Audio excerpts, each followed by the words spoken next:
Ouais, donc voilà l'équipe, comme vous avez pu le voir en petite séquence, petite chaise qu'on a eu, on est vraiment super content de les avoir. Et tout simplement, je tenais juste à dire quelque chose avant, on n'est pas en partenariat avec DX Racer, on voulait juste vous faire une petite vidéo comme ça, sans vous faire un opening, parce que ça serait assez chiant qu'on se le dise entre nous. Et voilà, on voulait juste vous dire qu'on était vraiment super content et vous les montrer, voilà, à quoi elle ressemble un petit peu. Et franchement les potes, si vous voulez vous acheter des chaises, n'hésitez vraiment pas à acheter des bonnes chaises, parce que là, on voit la différence avec nos anciennes chaînes. Pour ceux qui nous connaissent depuis pas mal de temps, ça fait vraiment la différence. On est vraiment hyper content. Ça fait plus d'un an et demi qu'on a cette chaîne YouTube, ça fait plus d'un an et demi qu'on se bat entre guillemets pour avoir des bonnes chaises. Sachez qu'avant on était chez la marque Take et qu'on pensait que c'était des bonnes chaises, même s'il n'y avait pas de marque. On les avait payé 60 €, de toute façon vous l'aviez vu dans la première vidéo setup qu'on vous avait fait. Et en fait c'était pas trop ça. Au bout d'un certain moment tu te rends compte que c'est pas une si bonne chaise que ça.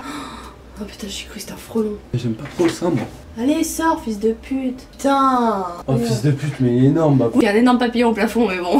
Faut savoir que j'ai fait un énorme caprice pour avoir la couleur rose comme ma DX Racer, puisque elle ne se trouvait pas sur Amazon. Sachant qu'on a commandé la sienne sur Amazon, parce qu'il y avait le week-end Amazon Prime, que on a payé 195 la sienne, au lieu de 417, je crois que c'était quelque chose comme ça. Exactement. Et la mienne, du coup, vu qu'elle était pas sur Amazon Prime, je l'ai commandée chez LDLC. Faut savoir aussi qu'il y a un LDLC qui est envoyé en bas de chez nous. Bref, vous avez très bien vu sur la vidéo pour nos enceintes qui était sortie il y a quelques jours sur la chaîne. Du coup, on l'a prise, on l'a fait livrer chez LDLC. C'était juste à 5 minutes de chez nous. Du coup, on a eu notre DX Racer, on va dire en 5 minutes. Donc du coup, voilà, on est vraiment hyper contents. Sachez que le choix des chaises est hyper important quand vous passez des heures et des heures sur YouTube, quand vous passez des heures et des heures à jouer. Peu importe, moi je pensais que ça allait être suffisant les chaises Take, mais ça l'est pas. Sachant qu'on passe nos journées entières sur des PC, sur des chaises, le cul sur des chaises. Et ben il fallait tout simplement que ce soit des bonnes chaises. Bon à savoir sur ma chaise, sachant que c'est des Formula toutes les deux, c'est des DX Racer Formula. Lui c'est la Formula F11, moi c'est la Formula F8 il me semble.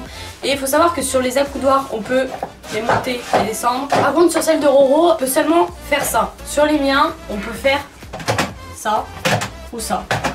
Et ça et ça. Voilà, petit plus, hein, à savoir, ça peut être pas mal. Hein. Il faut savoir aussi que les coutures sont pas les mêmes. Lui, il a les couleurs seulement ici, il a pas tous les contours. Et son coussin est pas coloré sur les côtés. Bon, après, c'est un petit plus, on va dire. Mais bon, après, du rose pour des mecs, on va pas se mentir.